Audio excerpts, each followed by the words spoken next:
The Way Back Home by Oliver Jaffer. Once there was a boy,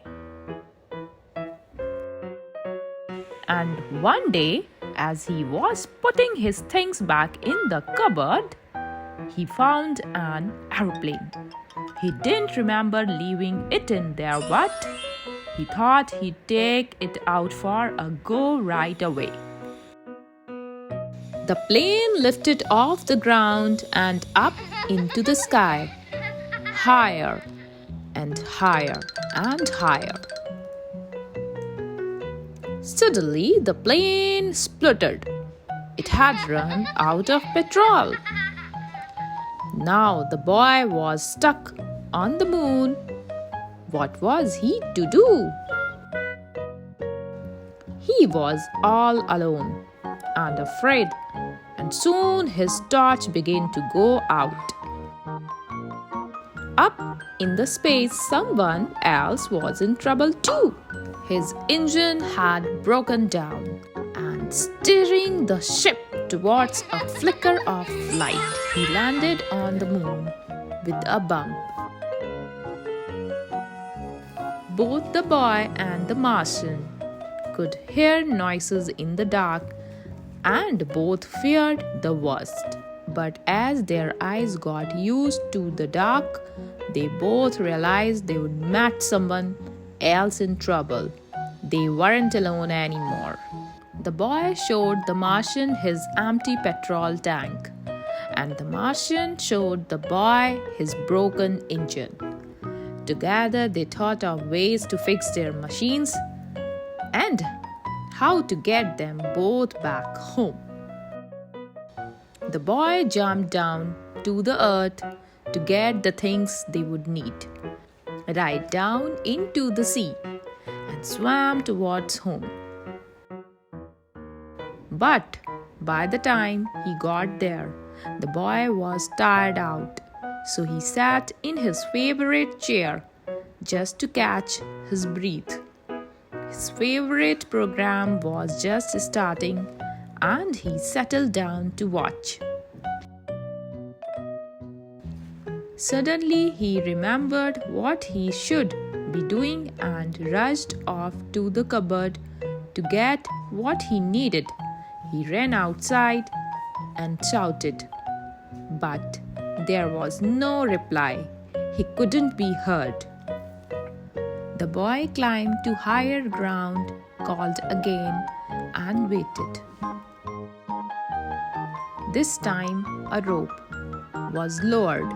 The boy began to climb, and the Martian began to pull, and soon the boy was back on the moon. The boy fixed up the Martian engine with the right spanner, and the Martian filled the boy's petrol tank. They said goodbye and thanked each other for their help. They wondered if they would ever meet again. After a long night, they were both finally off the moon. The boy went one way and the Martian went another, both on their way back home. The end. How to Catch a Star by Oliver Jaffer. Once there was a boy, and the boy loved stars very much. Every night the boy watched the stars from his window and wished he had one of his very own. He dreamed how this star might be his friend. They would play hide and go seek and take long walks together. The boy decided he would try to catch a star. He thought that getting up early in the morning would be best, because then the star would be tired from being up in the sky all night.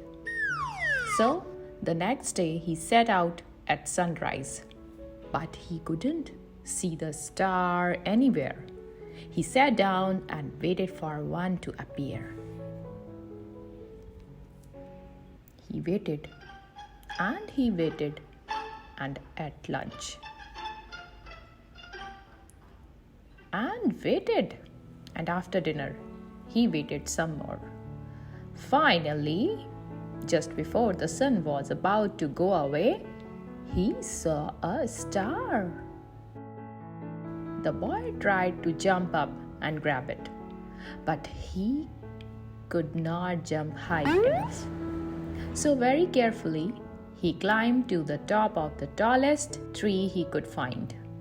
But the star was still way out of reach. He thought he might lasso the star with the life belt from his father's boat, but it was much too heavy for him to carry. He thought he could fly up in his spaceship and just grab the star, but his spaceship had run out of petrol last Tuesday when he flew to the moon.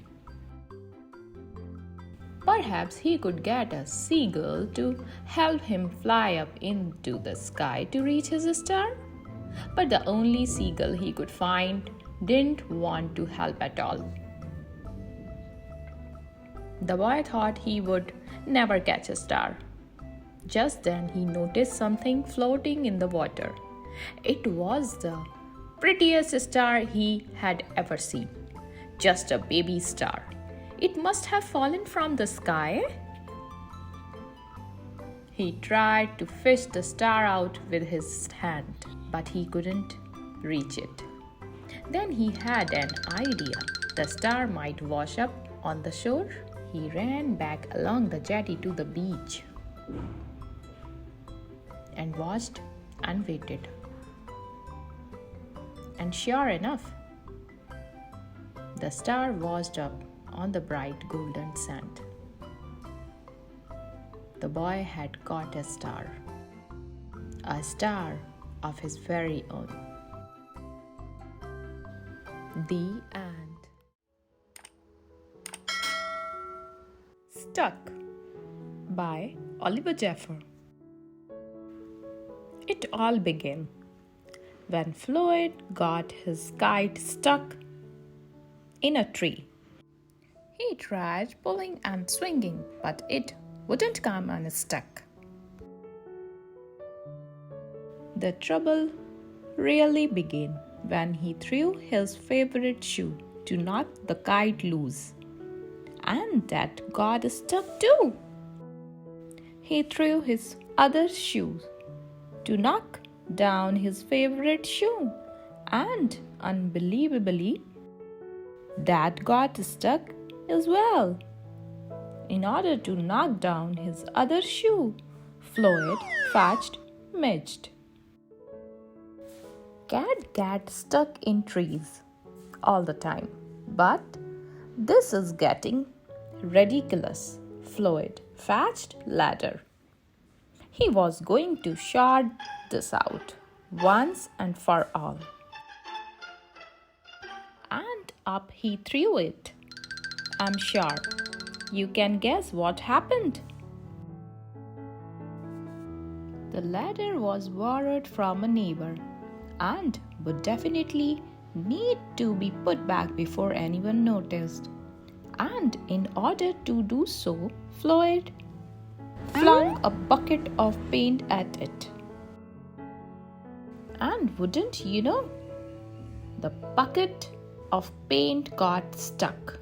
Then Floyd tried a duck to knock down the bucket of paint, a chair to knock down the duck, his friend's bicycle to knock down the chair, the kitchen sink to knock down his friend's bicycle, their front door to knock down the kitchen sink, the family car to knock down their front door, the milkman to knock down their family car,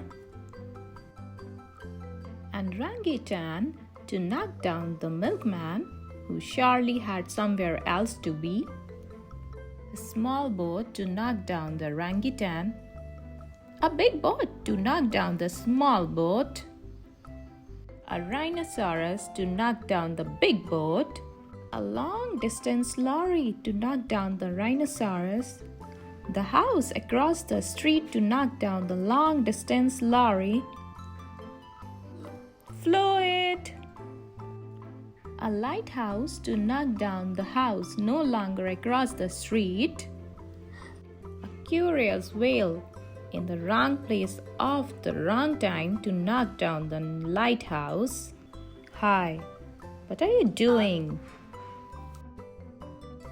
And they all got stuck.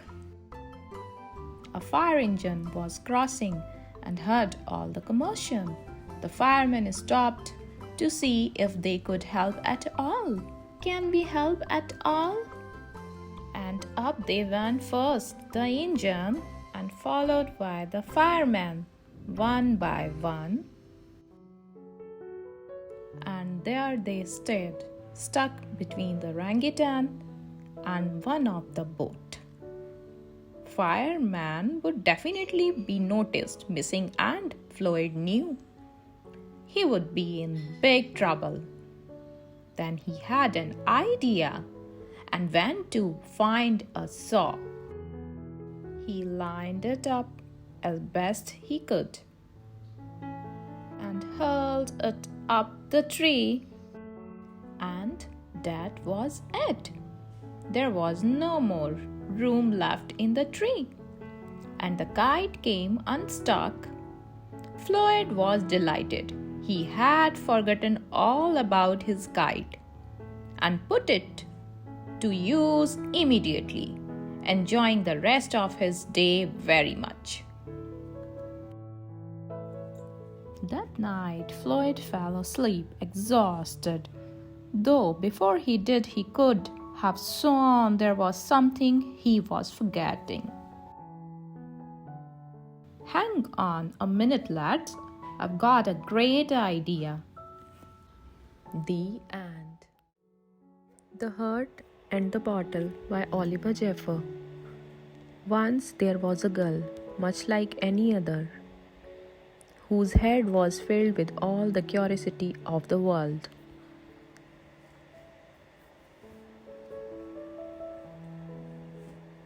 With thoughts of the stars,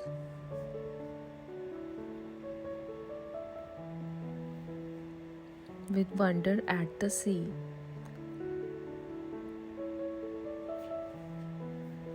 she took delight in finding new things.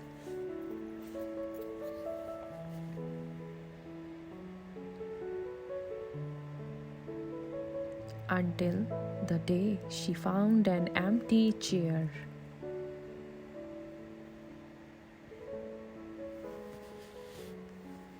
Feeling unsure, the girl thought the best thing was to put her heart in the safe place, just for the time being. So she put it in the bottle and hung it around her neck. And that seemed to fix things at first, although in truth nothing was the same. She forgot about the stars and stopped taking notice of the sea. She was no longer filled with all the curiosity of the world and didn't take much notice of anything other than how heavy and awkward the bottle had become. But at least her heart was safe. It might never have occurred to the girl what to do had she not met someone smaller and still curious about the world. There was a time when the girl would have known how to answer her, but not now, not without her heart. And it was right at that moment she decided to get it back out of the bottle. But she didn't know how. She couldn't remember.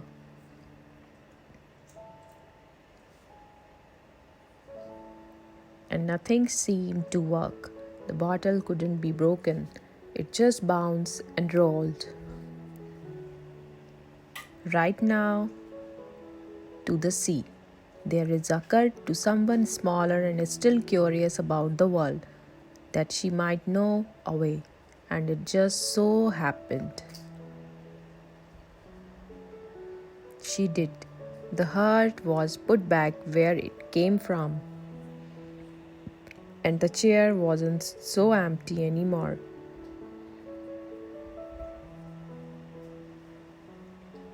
but the bottle was. The end. The Great Paper Capper by Oliver Jeffers. There was a time in the forest when everything was not as it should have been. Everyone who lived there had been noticed strange things. Branches, they agreed, should not disappear from trees like that. Someone, they agreed again, must be stealing them, and they each in turn blamed the others. But they all had solid alibis, which meant it could not possibly be any of them. So the tree thief must be someone else. It was all very mysterious indeed. An investigation was launched to get the bottom of the things. They were each given a different job to do so the tree thief could be caught.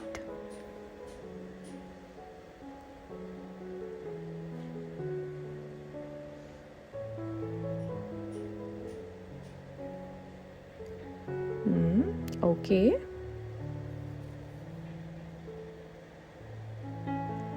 They took photographs, made notes, and examined every leaf, but no matter how hard they investigated, no clues could be found.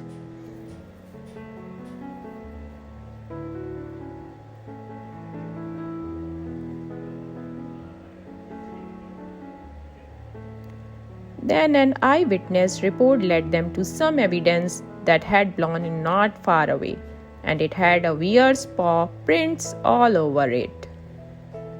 They had found their culprit.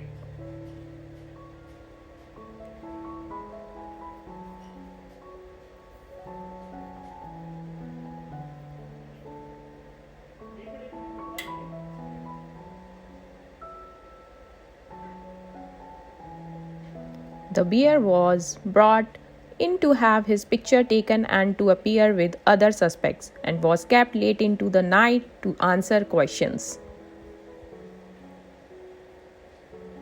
The next day, he confessed everything in court, all about the paper airplane competition and how badly he wanted to win. And he knew he wasn't very good, and he had run out of paper, and he had no one to ask for help. He was so sorry for taking their trees. He hadn't meant any harm. Well, all right, they all thought, but he would have to make it up to them by replacing the trees. And the paper airplane competition, that sounded interesting indeed. The bear kept his word and made it up to them. And as the others helped him gather up the old paper planes, they had an idea. They put them all together and made a new one. Finished competition. Thank you. Lost and Found by Oliver Jeffers. Once there was a boy, and one day he found a penguin at his door. The boy didn't know where it had come from, but it began to follow him everywhere. The penguin looked sad, and then the boy thought it must be lost. So the boy decided to help the penguin find its way home. He checked in the Lost and Found office, but no one was missing a penguin. He asked some birds if they knew where the penguin came from, but they ignored him. Some birds are like that. The boy asked his duck, but the duck floated away and he didn't know. That night the boy couldn't sleep for disappointment. He wanted to help the penguin, but he didn't know how. The next morning, he discovered that penguin come from the South Pole. But how could he get there? He ran down to the harbor and asked a big ship to take them to the South Pole. But his voice was much too small to be heard over the ship's horn. So together he and the penguin would row to the South Pole. The boy took his rowboat out of the cupboard and they tested it for size and strength. They packed everything they would need, and together they pushed the rowboat out to sea. They rowed south for many days and nights with the boy telling stories all the way. The penguin listened to everything that the boy said. They floated through good weather and bad, when the waves were as big as mountains. Until they came to the South Pole, the boy was delighted, but the penguin said nothing. Suddenly, it looked sad again as the boy helped it out of the boat. The boy said goodbye and floated away. What as he looked back, the penguin looked sadder than ever. It felt strange to be on his own, and the more he thought, the more he realized he was making a big mistake. The penguin wasn't lost, he was just lonely. Quickly, he turned the boat around the headed back to the South Pole as fast as he could. At last, he reached the pole again, but where was the penguin? The boy searched and searched, but he was nowhere to be found. Sadly, the boy set off for home. There was no point telling stories because there was no one to listen except the wind and the waves. But then the boy saw something in the water ahead of him. Closer and closer he got until he could see.